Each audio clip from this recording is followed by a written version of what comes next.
Olá, queridos, graça e paz. Estaremos hoje dando início à lição de número 16, onde estamos estudando o Evangelho de João e estamos finalizando a revista. Estaremos estudando hoje sobre o cálice e a crucificação, baseado no Evangelho de João, capítulo 18, 19. A aula posterior estaremos finalizando com o capítulo 20 e 21 para fecharmos esta revista e, se bem não me falha a memória, estaremos dando início à nova revista Isaías para os tempos de hoje. E antes de nós estarmos iniciando a lição, eu quero orar com você. Amém, queridos? Amado Deus, eu quero bendizer o teu nome. Te agradecer por todo o bem que nos tem feito merecidamente. Te agradecer pelo sangue de Cristo Jesus vertido naquela cruz para nos dar hoje paz contigo, através do novo e vivo caminho que Cristo nos concedeu naquela cruz. Obrigado, Senhor, porque o Evangelho hoje nos faz entender a respeito da necessidade de salvação. Mas o livro de Isaías também relata como Jesus Cristo haveria de padecer em nosso favor. Obrigado, Senhor, por prover o Cordeiro Santo de Deus que tira o pecado do mundo. Obrigado, Senhor, por tão grande salvação que o Senhor nos tem concedido através do sangue de Cristo Jesus, o que vive e reina para todo sempre. Amém, Senhor. Amém, queridos? Os capítulos anteriores nós lemos, estudamos e estamos entrando agora no Evangelho de João, capítulo 18, 19, que fala a respeito da prisão de Jesus, da traição de Jesus, da prisão de Jesus e a crucificação de Jesus. O tema é o cálice e a crucificação. Abra sua Bíblia no Evangelho de João, você que não tem a revista, capítulo 19, do versos 35 ao 37. Estaremos lendo capítulo 19, do versos 35 ao 37. Você que tem a revista, tem aí. Nós estaremos lendo junto. Acompanhe na sua revista. Amém? Diz assim, João, capítulo 19, do versos 35, eu quero ler do 33, para depois nós estarmos falando.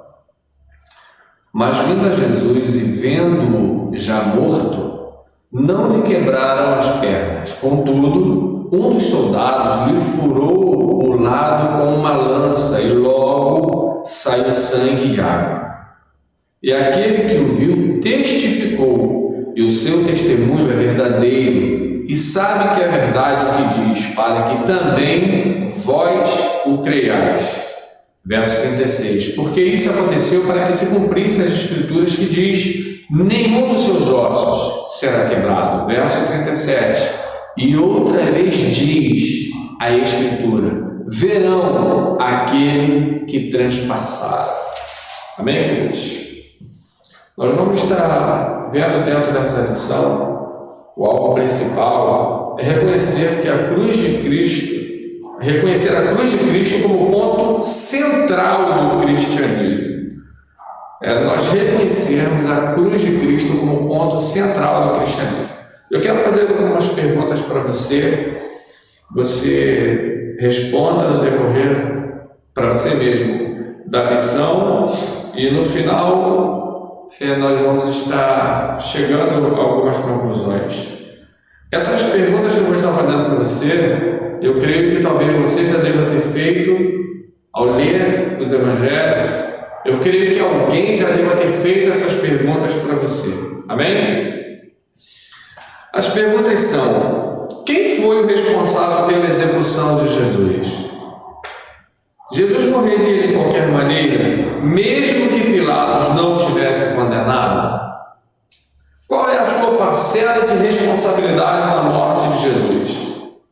Deus planejou a morte de Jesus tal como ocorreu? Poderia ter sido diferente?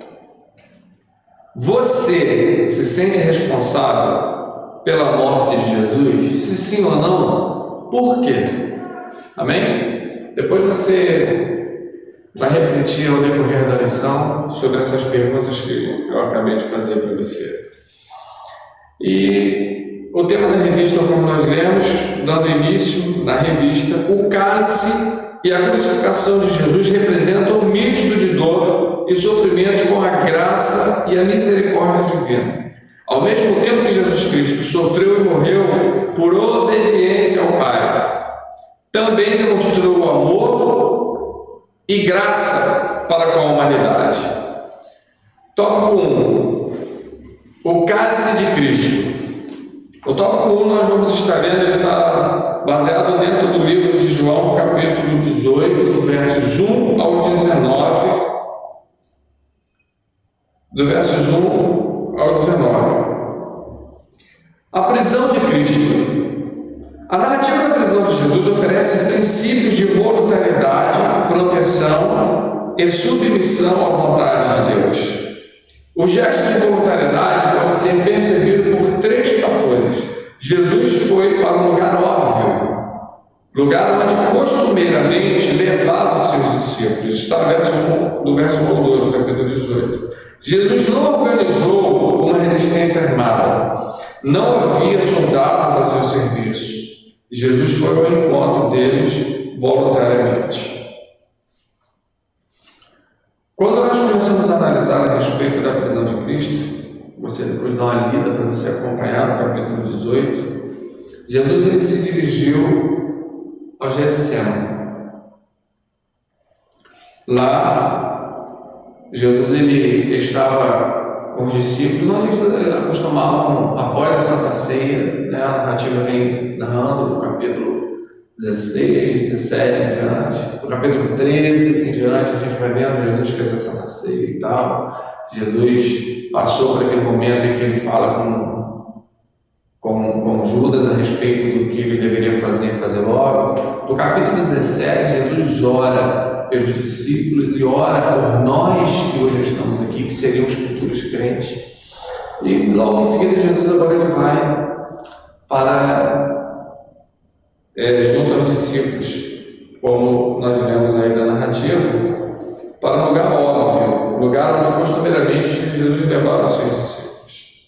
Jesus estava junto aos discípulos, saiu para orar. O texto vai narrando sobre isso. Jesus, lá no capítulo 22, se não me falha a memória, do Evangelho de Lucas, Jesus ele começa a orar ao Pai. Jesus ele fala: Pai, se possível, passe de mim este cálice. Jesus, quando ele estava declarando isso, a Bíblia declara que ele estava angustiado de espírito. Jesus estava naquele exato momento turbado de alma. A Bíblia diz que ele ficou angustiado de tal forma que o seu suor se tornava como gotas de sangue. Lucas ele narra isso, por ele ser médico, com mais propriedade de causa. E quando Jesus volta, encontra os discípulos dormindo, Jesus fala com eles: vocês não podem velar comigo, nem que seja um minuto sequer.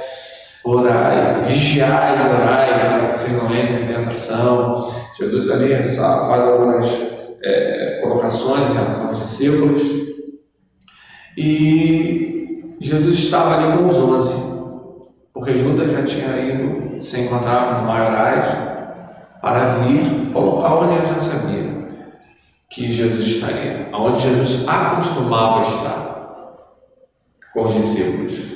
Como nós lemos, um local óbvio. Jesus agora, quando vê que se achega no Evangelho de João, narra dessa forma: os principais, de Israel e Judas, que o entregaram, que o venderam, Jesus prontamente se direciona a eles. E o texto vai narrando que Jesus ele pergunta: a quem vocês procuram? E ele declara: Jesus de Nazaré. E ele declara: sou eu. Então eles caem. Depois eles levantam de novo: a quem vocês procuram? Jesus pergunta novamente. Aí Jesus declara, a Jesus de Nazaré: Jesus, eu já tenho dito a vocês que sou eu. Jesus vai prontamente, mas Jesus faz uma colocação: a este nada fazeis. Jesus vai para a casa do sumo sacerdote, só João e Pedro acompanham Jesus até o local daquela noite de quinta-feira, onde Jesus ia ser questionado sobre algumas coisas. Jesus chega lá, os outros discípulos não vão com ele, abandonam Jesus. O Evangelho de João é narrado pelo próprio João e ele coloca que ele adentra, o texto vai dizendo que ele tinha intimidade, conhecia o sumo sacerdote, então ele teve mais propriedade junto aos seus escritos, por ele ter visto, onde ele declara aqui a respeito dele mesmo, e o próprio apóstolo João dizendo: isso aconteceu para que se cumprisse aquele que viu, isto dá testemunho, e o testemunho dele é verdadeiro. João está falando dele daquilo que ele tinha visto, do seu próprio testemunho.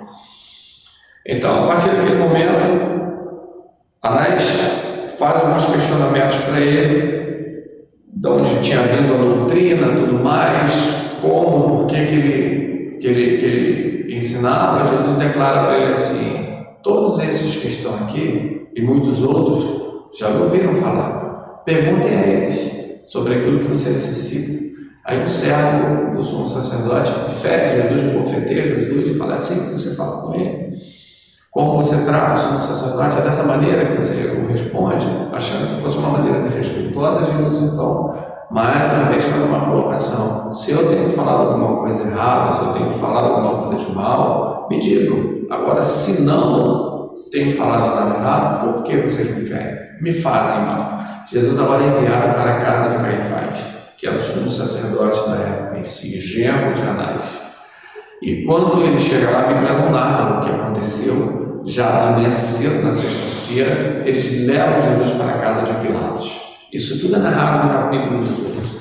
Quando ele chega lá na casa de Pilatos, eles não entram porque já estava conseguindo iniciar a Páscoa, e eles, segundo o ritual judaico, eles não adentravam na casa de uma pessoa gentil para que não se contaminassem, para que eles pudessem participar de todo o ritual religioso de uma maneira segundo o entendimento e declarado pelo Senhor lá no livro de Levítico, puros, santificados.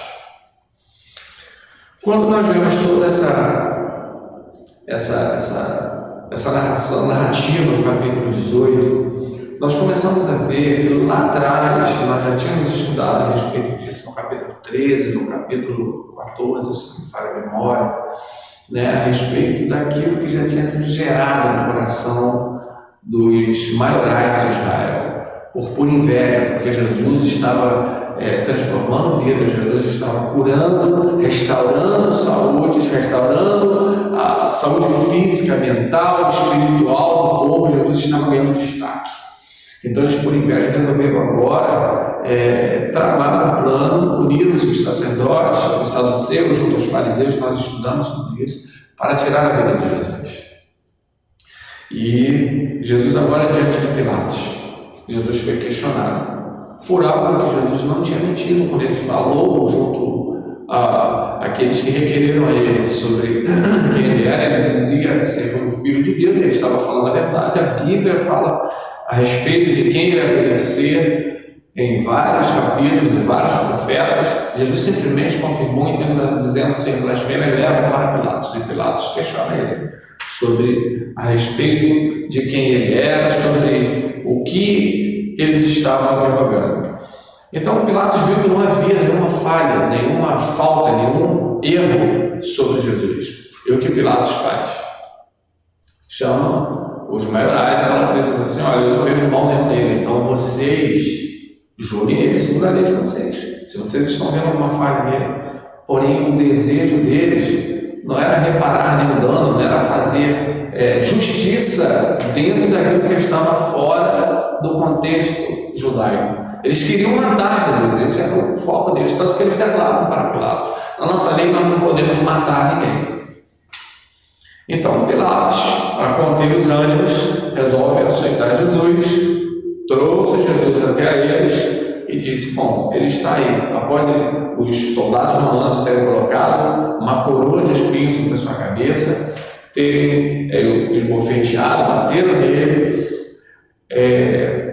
maltrataram Jesus e trouxeram ele, tiraram ele. O texto fala, trouxeram ele até os judeus. Falou assim: eis aí, solto ele, porque até então não tenho visto nada de errado sobre este homem que vocês acusam. E eles gritavam: crucificam, crucificam. Este era o clamor daquela multidão. E quando nós olhamos o contexto dessa multidão, muitos que estavam ali viram a multiplicação dos pães, dos peixes, porque era uma coisa, era um espetáculo a parte que acontecia. Eles não tinham internet, não tinha essa facilidade que nós temos de nos comunicar, não tinha WhatsApp, redes sociais, não tinha outras coisas a se ocuparem a não ser essas como estavam acontecendo com Jesus. Então ali a notícia corria, havia uma multidão para ver, e muitos dos que estavam ali, o texto mesmo lá, eram discípulos, e muitos creio que foram curados, outros foram ressuscitados, como o filho da viúva de Naim, a filha de Jairo. E quando nós começamos a entender, havia uma multidão uníssona, crucificam, através do coro levantado pelos próprios líderes religiosos. E Pilatos agora, pressionado pela população, pelo povo, Pilatos agora analisa e fala: é necessário que nesse período de vocês não solte um dos prisioneiros. Pilatos chama Jesus e fala para Jesus assim: fala para mim, me faz entender, eu não tenho visto nada que possa justificar a sua morte. Eu tenho poder, porque Roma tinha otorgado o poder a ele como governador, de prender, de soltar, de matar, de deixar viver. Então ele fala: eu tenho poder. Jesus fala para ele: nenhum poder lhe foi dado se não tivesse vindo do alto, porque o meu reino é neste mundo. Se fosse, os meus súditos, vamos colocar assim, os meus servos não teriam deixado ser preso. Nenhum poder lhe seria dado se não viesse do alto. Em outras palavras, tudo que está acontecendo aqui, há necessidade de acontecer. Jesus, em outras palavras, disse a Pilatos.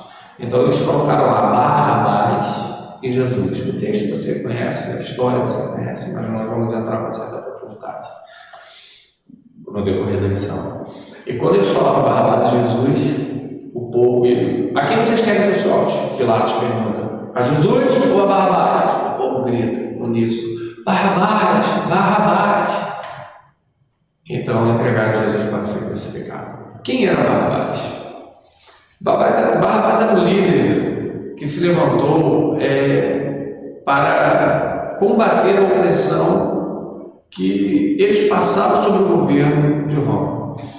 Em dado momento, Barrabás, ele, junto com seus seguidores, ele se levanta e causa uma rebelião, fere um romano, mata um romano, então ele é preso. Barrabás A palavra Barrabás, quando você começa a ver, é interessante que nós vamos estar vendo sobre isso aqui um pouco mais à frente. É interessante que quando você ouve a Bíblia falando a respeito de alguns, né? Tiago e João, filho de Alfeu, se não falha a memória, Simão, Barjonas, aí fala a respeito do pai, mas aqui você não ouve falar quem era o pai de Barrabás. Você não vê a genealogia de Barrabás, a Bíblia se pronunciando a respeito de Barrabás. E a palavra Barrabás, o seu significado significa filho de Abba, filho do pai.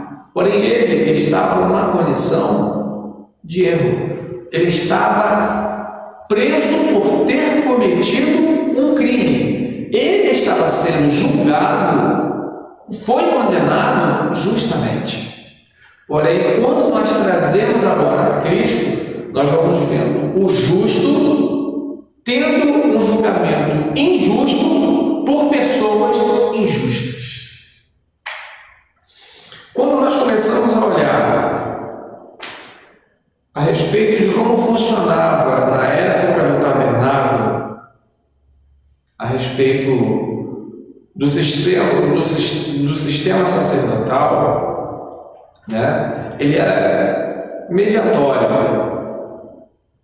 O adorador, ele chegava até o pátio com o seu sacrifício por pecados cometidos dia a dia, entregava o animal até o sacerdote que o representava diante de Deus. E dentro do ritual de sacrifício, o pecador que levava o animal a ser sacrificado, ele colocava a mão sobre a cabeça do animal, confessava o seu pecado, o animal era imolado, era morto, era degolado pelo sacerdote, o sangue espargido, isso lá no Antigo Testamento. Eles não tinham livre acesso ao Pai. Jesus agora vem concluir na condição de sumo sacerdote. O sumo sacerdote, ele, na condição de representante do povo, ele tinha a obrigatoriedade de uma vez por ano fazer um sacrifício pela sua vida e por toda a nação. Era chamado o Dia do Perdão, era uma vez no decorrer do ano, chamado o Dia do Perdão, Yom Kippur, chamado Dia do Perdão, e acontecia geralmente no período de setembro, final de setembro para agosto. Até hoje os judeus, hoje não se usa mais a condição do animal para ser sacrificado, mas eles tiram esse período para fazer jejuns, orações em forma de quebrantamento para se arrependerem, de forma para adquirirem o perdão. É o momento que eles dedicam seu jejum como forma de arrependimento para receber o perdão divino e para que o ano vindouro, o ano seguinte, seja um ano de felicidade, um ano de prosperidade também. E interessante que quando nós analisamos o livro de João, nós podemos repartir em 3 partes. Eu fiz algumas anotações aqui, eu vou passar para você. Quando nós lemos do capítulo 1 ao capítulo 12, nós dividimos o Evangelho de João, comparando o tabernáculo, em 3 partes. A parte externa, que era a parte onde o adorador chegava, com seus animais. O lugar santo, onde os sacerdotes, que eram responsáveis por administrando os sacrifícios, como aqui falei. E o lugar santíssimo, onde o sumo sacerdote entrava uma vez por ano para fazer o pecado, a expiação em favor de toda a nação. E quando nós lemos estudamos o livro do Evangelho de João, nós podemos separar ele dentro dessas 3 partes. O parte externo, a gente dentro do capítulo 1 ao capítulo 12, isso fala a respeito do ministério de Cristo ao mundo. Os adoradores que chegavam. O lugar santo, referente ao capítulo 13 ao 17, porque até o capítulo 12 Jesus falava com a multidão. Então nós podemos comparar isso ao ministério de Cristo no mundo. Do capítulo 12 em diante, agora Jesus ele fala somente aos discípulos. Nós já estudamos sobre isso, eu estou fazendo uma revisão rápida aqui. E no lugar santo, que é o local onde agora Cristo ministra, é o ministério de Cristo junto aos discípulos, do capítulo 13 ao capítulo 17. Lugar santo, só os sacerdotes poderiam estar transitando, ministrando as coisas ali junto aos utensílios que existiam no tabernáculo. E o lugar santíssimo, que agora é o ministério de Cristo, junto à vontade, cumprindo a vontade do Pai, que nós vamos ver do capítulo 18 ao 19 e na aula posterior do 20 ao 21. Espero que você esteja atento, não perca também. Então, como eu falei a respeito do sistema sacerdotal, nós conseguimos dividir o livro de João dessa forma, comparando ao tabernáculo. O ministério de Cristo junto ao povo, o lugar, o pátio. Ministério de Cristo aos discípulos, o lugar santo. E o ministério de Cristo junto ao Pai, que é o lugar santíssimo que compreende do capítulo 18 ao 21 que nós estamos estudando aqui. Então o cálice de Cristo simboliza a vontade de Deus. Quando Jesus está lá no Getsemane orando, ele fala: Pai, se possível, passe de mim este cálice, mas que não seja feita a minha vontade, mas sim a sua. Jesus, ele sabia que ele haveria de morrer. Nós lemos aqui a respeito da prontidão de Jesus, a maneira como ele poupou os discípulos. Jesus, ele nasceu para isso. Jesus sabia que ele haveria de morrer. Tópico 2. Perdão, dando continuidade ao tópico 1. Nós vimos aí, o gesto de voluntariedade pode ser percebido por 3 fatores. Jesus foi para o lugar óbvio, que era onde ele costumava ir com os discípulos. Jesus não organizou uma resistência armada. A proteção aos discípulos, quando Jesus ele fala não fazer mal a eles, e a submissão à sua missão, a missão a qual ele tinha recebido. Amém? Agora nós vamos ver no item 2 do tópico 1, a negação de Pedro. Já observamos que o número dos discípulos diminui à medida que a cruz se aproximou. 2 milhares, 10 mil, só no milagre da multiplicação. Sobraram 12 no discurso do cenáculo.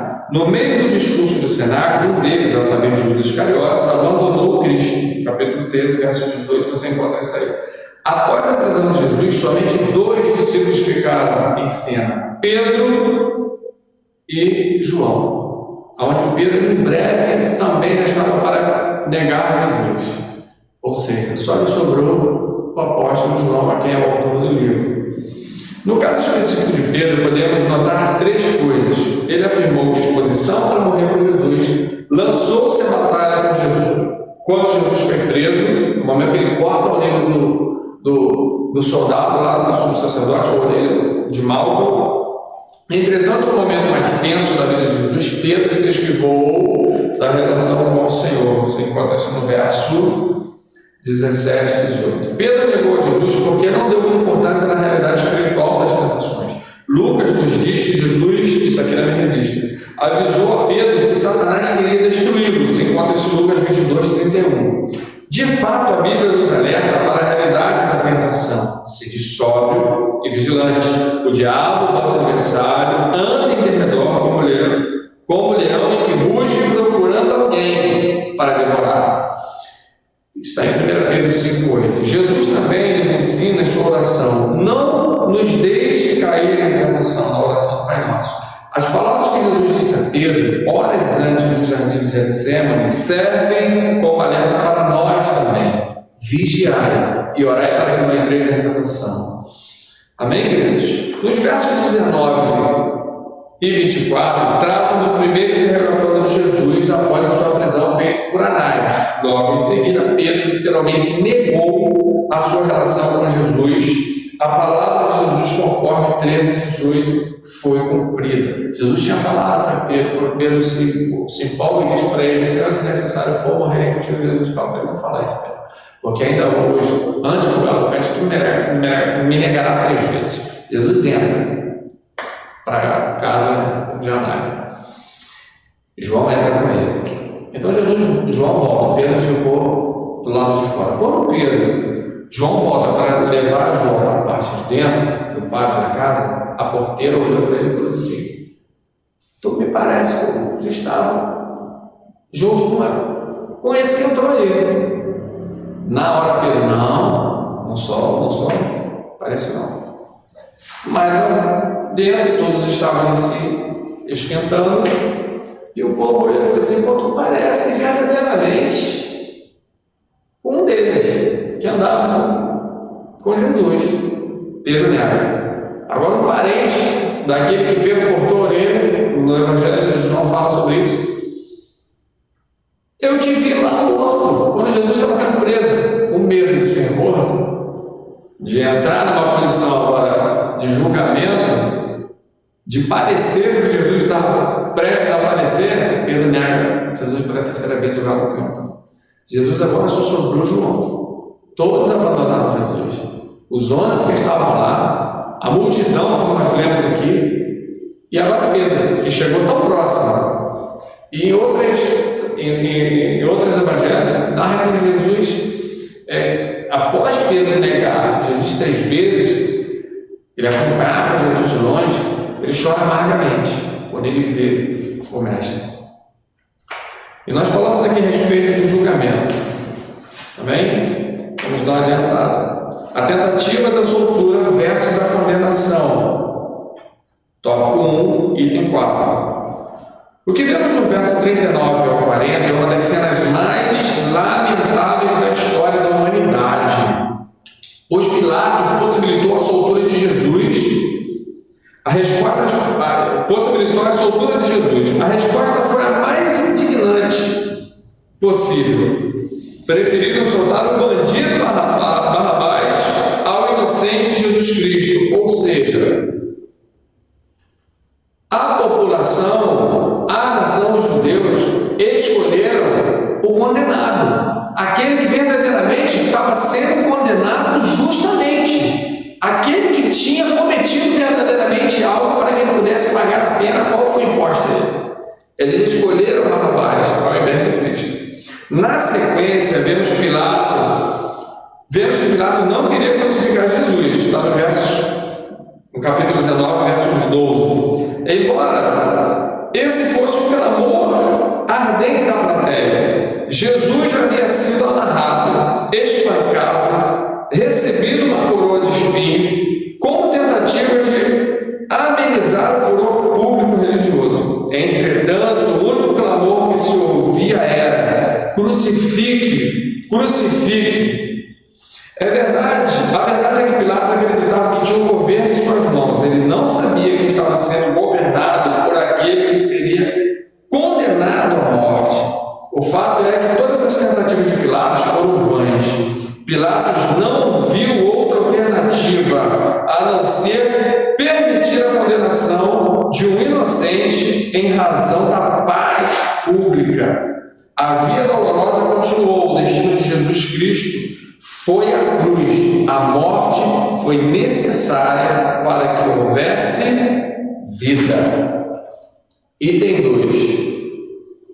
Mas antes de nós estarmos lendo o item 2, eu quero abrir a sua Bíblia no livro de Hebreus. Eu não deixei separado aqui. Mas abre Hebreus capítulo 9. Hebreus 9. Hebreus 9. Deixa eu marcar aqui. Do 11 ao 28. Bendito seja o teu nome, Senhor. Hebreus 9, do 11 ao 28. Acompanhe comigo aí, por favor.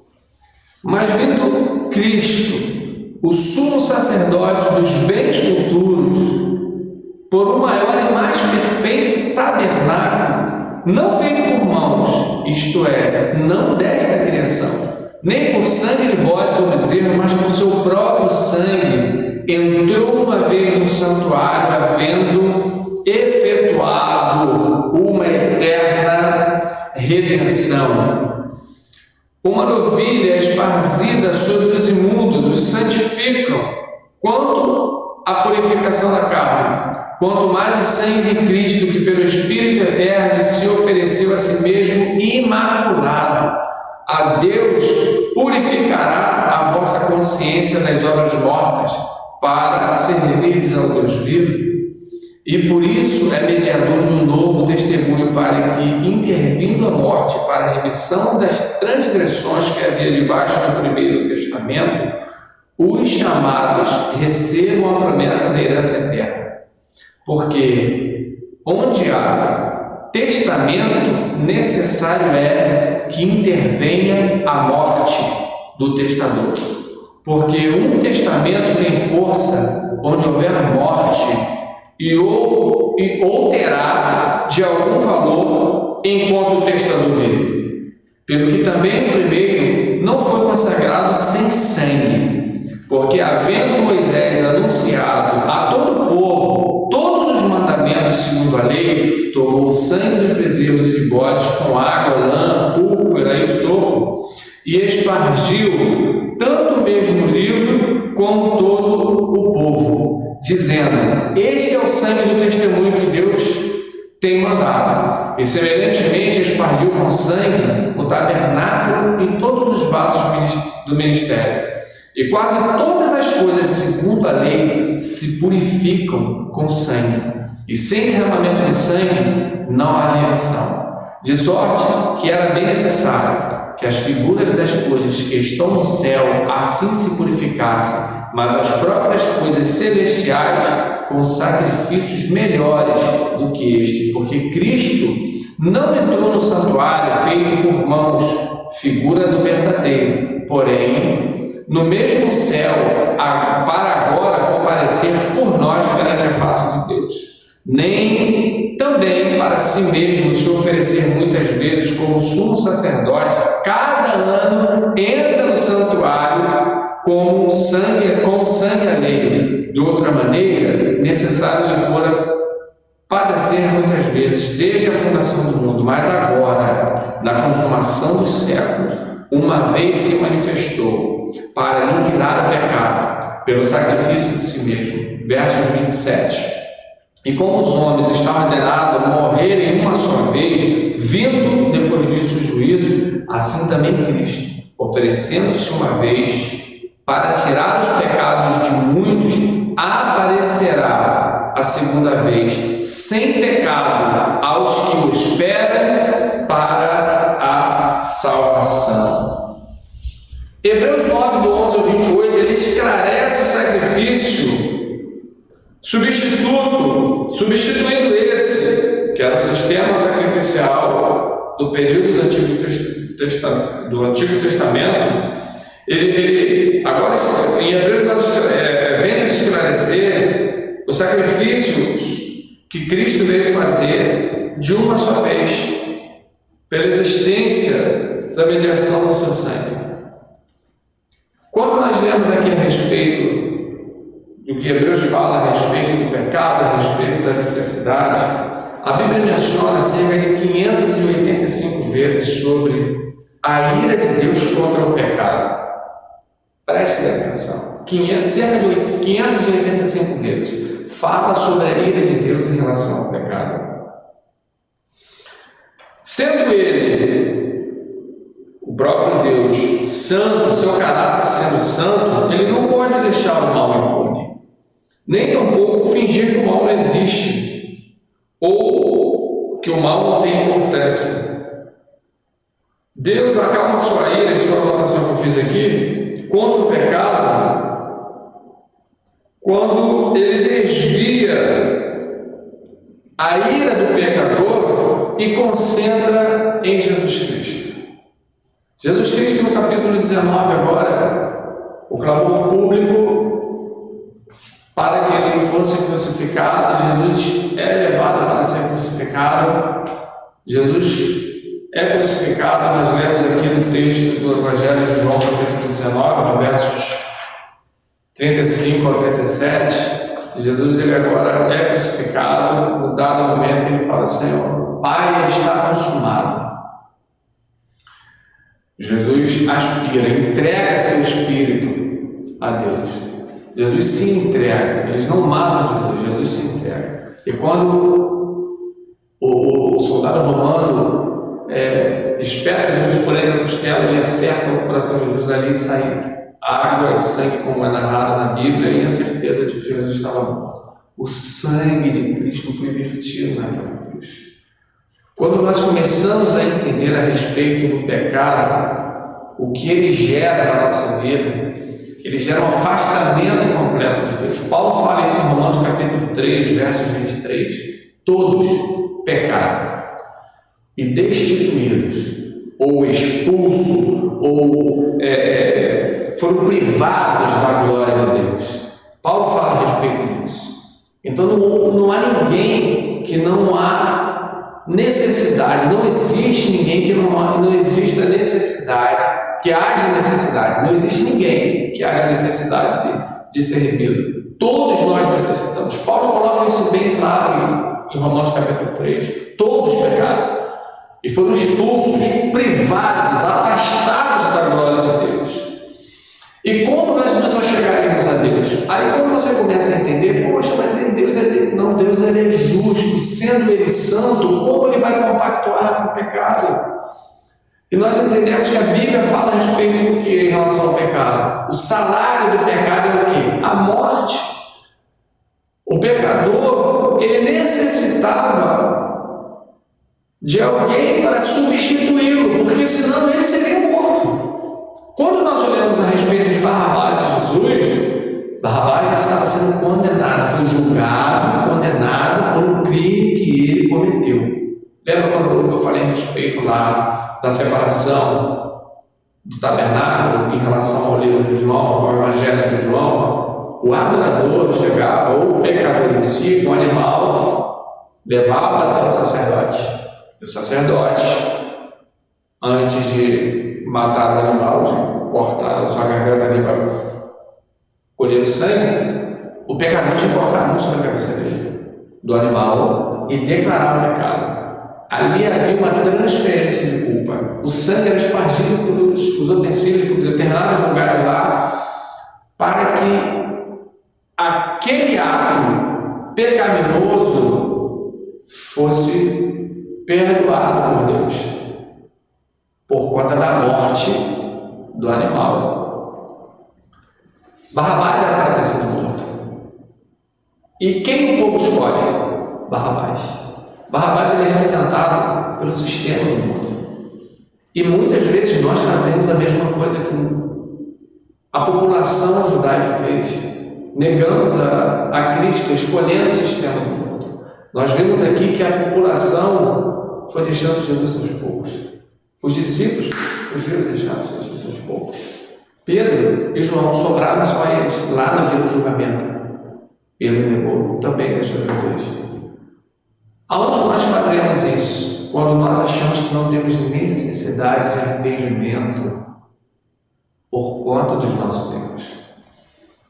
Quando nós entendemos que há necessidade de confissão dos pecados, se não falha a minha memória, Salmo 32 diz: aquele que confessa e deixa alcança a misericórdia. Hoje nós não precisamos levar até o pastor ou ao sacerdote nenhum animal para ser sacrificado, porque o sacrifício do sumo sacerdote por toda a nação já foi feito. Cristo, Ele mesmo, adentra o lugar santíssimo, agora já na parte do ministério de Cristo junto ao Pai, tomando para si a vontade do Pai, porque Isaías, quando fala no capítulo 53 a respeito de Jesus, a Bíblia vai falando no capítulo 53 que Deus se agradou de Jesus. Deus ele o fez enfermar. Deus se agradou do sacrifício de Cristo Jesus. O sangue de Cristo nos traz paz, nos faz sermos reconciliados novamente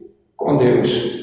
Porque Barrabás é a representação nossa. Quem éramos nós antes de ouvir falar ou de nos entregarmos a Cristo?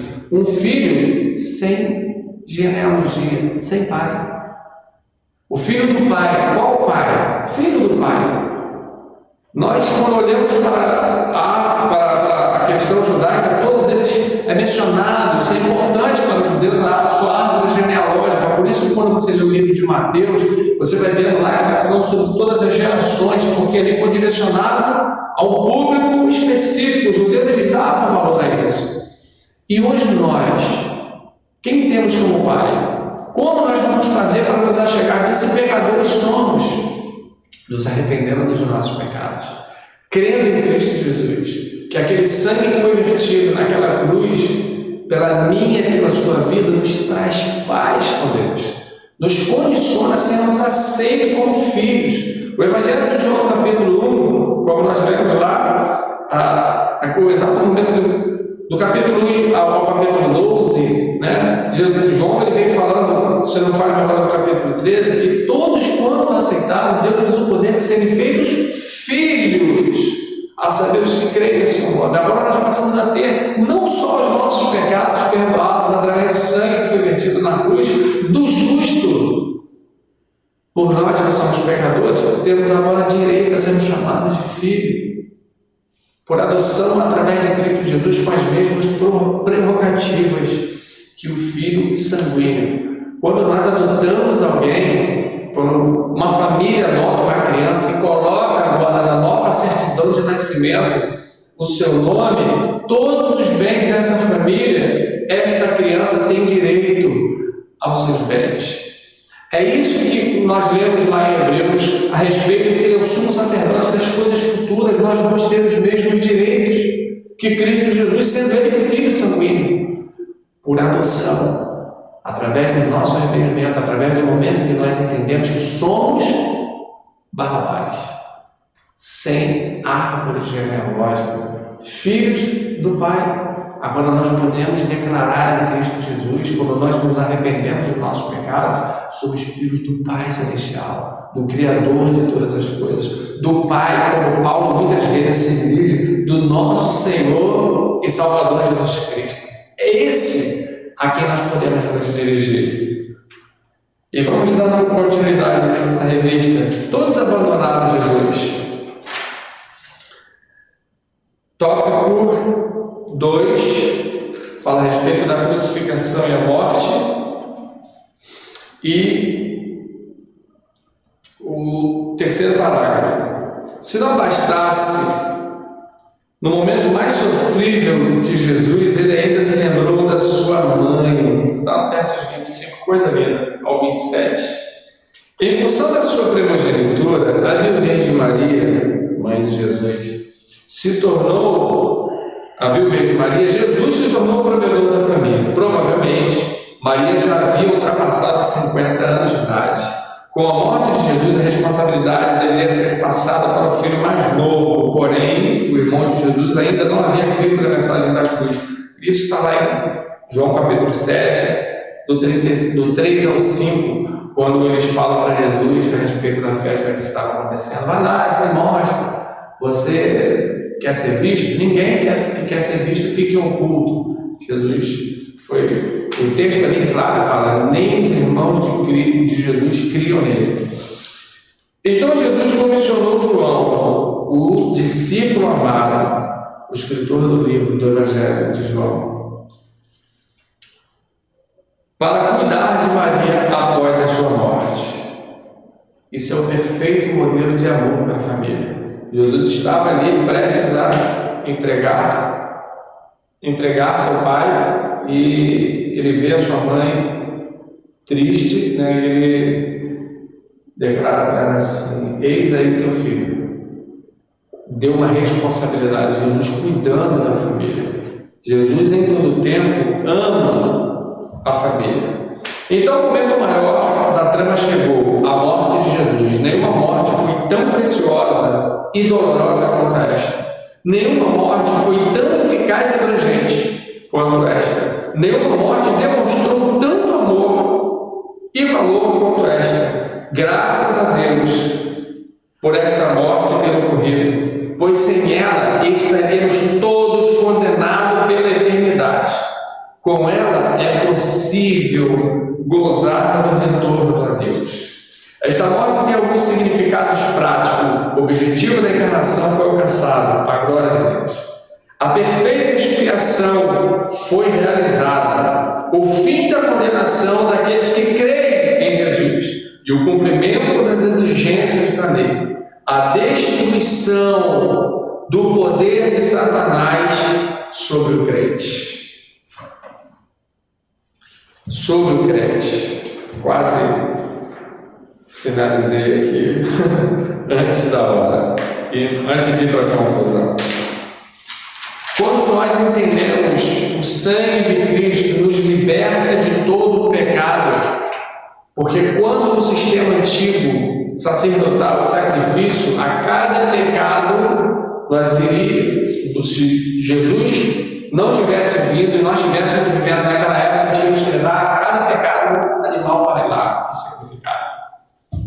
Mas Cristo, o sumo sacerdote, fez não tendo ele pecado, porque o sumo sacerdote, todo ano tinha que sacrificar, mas sendo ele a própria perfeição em pessoa, sendo ele santo, imaculado, o sacrifício perfeito, que o próprio apóstolo João coloca que nenhum dos seus ossos foram quebrados, porque o Cordeiro Pascual, lá em Êxodo capítulo 2, também dizia que não poderia ter nenhum dos seus ossos quebrados. A Bíblia está falando que os dois que estavam à sua direita foram quebrados as suas pernas, mas Jesus ele foi um sacrifício perfeito pelas nossas vidas. E hoje nós temos a liberdade. João 8, versos 36 diz claramente: se o Filho vos libertar, verdadeiramente sereis livres. Porque aquele que peca torna-se escravo do pecado. A Bíblia fala a respeito disso, Jesus fala a respeito disso. Mas nós hoje somos livres, porque o escravo não tem autonomia pela sua própria vida, e sim o Senhor que o coordena, o Senhor que o tem como opressor, como dono. Nós somos livres em Cristo Jesus. Hoje nós somos livres em Cristo Jesus. Satanás não tem mais poder sobre nós. E esse mesmo apóstolo João, na sua epístola, ele diz assim: filhinhos, não pequeis, mas, porém, entretanto, se pecardes, saibas que tens um advogado junto ao Pai. E em versos 1, 9, ele diz: se confessardes os vossos pecados, ele é fiel e justo para nos perdoar de toda injustiça. A diferença do crente salvo em Cristo Jesus e o não salvo, o não crente, é a seguinte: todos pecam. A diferença é que aquele que está em Cristo liberto não tem prazer na prática do pecado. Não pequeis, mas se pecardes. Nós temos que em todo tempo estar atento para não pecarmos. Eu sempre costumo comparar que a vida do salvo, do crente em Cristo Jesus, ela tem que estar em todo tempo em vigilância. Porém, quando houver falta dessa vigilância e ele vir a pecar, é semelhante àquela topada que a gente dá, que arranca o dedo, a unha do dedão, assim que ela chega a vir para trás. Essa mesma dor mesmo, você tem que sentir aquela dor. As mulheres que quando arranca o bife fazendo a cutícula já sente a dor. Imagina quando você dá aquela topada, você desapercebidamente a unha vem para cima, não dá nem aquele roxão, não, arranca a unha. É essa a questão que nós temos que entender. Quando nós pecamos, tem que ser por uma coisa assim, infelizmente, por falta de todos os cuidados possíveis. E a dor do dedo tem que ser semelhante a essa dor de quando nós pecamos. Isso tem que ser gerado em nós, porque essa dor não gera prazer. O não salvo, o que não crê em Cristo, ele tem prazer no pecado. O crente não, ele não tem prazer no pecado, e essa dor gera arrependimento para que haja regeneração dos pecados. Ele é fiel e justo para nos perdoar de todos os pecados e de toda injustiça. Amém, queridos? Eu vou estar avançando agora para nós estarmos terminando na conclusão. Então, nós temos aqui na minha revista, diz assim, falando a respeito de sepultamento. Eu quero, antes de finalizar, me deixar rapidamente aqui falar a respeito de todos os discípulos, com exceção de João, acabaram deixando o Mestre. Aqueles que estavam com ele, como lá no cenário, como nós vimos, mas nesse momento aqui, após a morte de Cristo Jesus, e o corpo não poderia ficar lá por conta da ocasião da Páscoa, José de Arimateia. José de Arimateia, ele era um membro do Sinédrio, como se fosse hoje um membro do Supremo Tribunal. O crime estava aspirando morte ainda. As coisas estavam turbadas. Naquela sexta-feira, naquela tarde de sexta-feira, estava complicado, porque aos olhos dos judeus, aqueles que se intitulavam rei, que turbavam o entendimento deles, tinha morrido. E agora um homem que era responsável, com uma posição social alta, se coloca diante de Pilatos pedindo para que o corpo de Jesus fosse sepultado. Assim como também Nicodemos, o chefe de uma das sinagogas, também se prontificou para que ele pudesse auxiliar também, colocar Jesus aonde o capítulo 3 descreve a respeito de Nicodemos, que ele tinha um lampejozinho de fé, ainda que discretamente. Mas o que eu quero chamar a atenção, e das Marias, e das mulheres que se dirigiram lá também para ajudarem a balsamar, e foram no sepulcro. Mas o que eu quero chamar a atenção a você, os discípulos os deixaram, a multidão clamava crucifica, muitos creio que até tinham recebido não só o pão, o peixe, mas foram curados por Jesus. Mas esses dois homens, no momento mais difícil, eles se apresentaram em favor do Mestre. Como tem sido a sua atitude hoje diante do pecado, diante das pressões que o mundo tem imposto sobre você, em relação a negar a sua fé, a se posicionar fortemente contra o pecado? Qual tem sido a sua posição? Mesmo com o perigo de morte, qual tem sido a sua posição? Reflita e responda para você mesmo. Esses homens, essas mulheres se pronunciaram em favor de Cristo Jesus. E na minha revista diz assim: ele, Jesus, havia sido traído por um discípulo, negado por outro, e os que sobraram tinham fugido. A multidão blasfemava contra Jesus, cuspiu na sua face, estava enfurecida. Era perigoso para qualquer pessoa ser associada a ele. Entretanto, mesmo em meio a esse caos, aquelas mulheres não abandonaram o Senhor. Os evangelhos dizem que as mulheres foram as últimas a ir embora no dia da crucificação. Elas assistiram toda a cena, viram o túmulo de Jesus e foram servir mais uma vez o seu Senhor, preparando os aromas, os bálsamos. Não terminaram o serviço, pois o sabá iria começar. Só não terminaram porque o sábado estava para começar, a partir das 6 horas de sexta-feira. Então, queridos, qual tem sido a sua atitude? Qual o efeito da obra da cruz em sua vida? Quais as atitudes de gratidão a Deus pela cruz você tem apresentado? A quem você tem falado da obra da cruz? E para nós estarmos concluindo, diz assim, na conclusão: aprendemos que o sofrimento e a cruz de Cristo foram necessários para que o amor e a graça de Deus fossem plenamente demonstrados e executados em favor dos homens. O cálice e a crucificação preanunciam a ressurreição, o objeto a ser examinado no próximo estudo. Jesus, ele é o pão da propiciação, ele é o altar da licença, ele é o nosso intercessor, o pão que agrada ao Criador. Ele é o sumo sacerdote que fez o único sacrifício por toda a humanidade. Jesus está vivo, assentado à destra do Deus Todo-Poderoso. Nós merecíamos a condenação eterna, como Barrabás merecia a crucificação. Porém, ele se colocou no lugar de Barrabás, ele se colocou no meu e no seu lugar. O sangue dele acalma a ira de Deus contra o pecado. Deus ama o pecador, mas o pecado ele abomina. Nós somos aqueles que somos amados, porém pecamos e merecemos a morte. Mas o sangue de Cristo, que foi vertido na cruz em favor de nossas vidas, nos traz paz com Deus.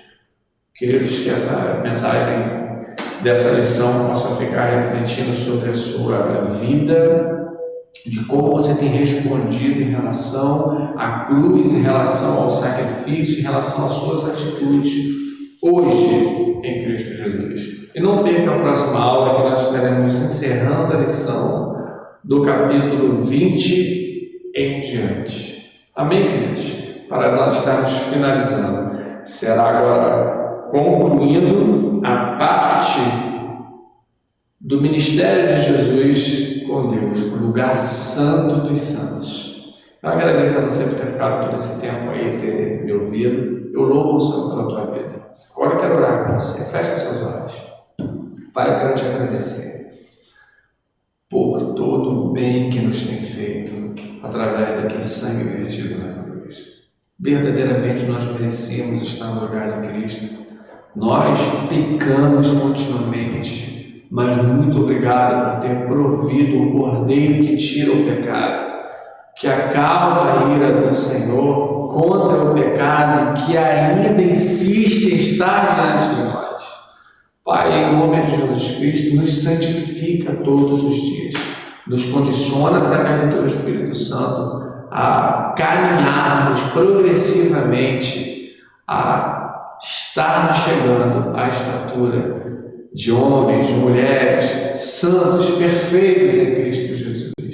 E muito obrigado por nos adotar, nos dar um nome, nos dar condição de sermos chamados de filho, nos condicionar a termos uma paternidade.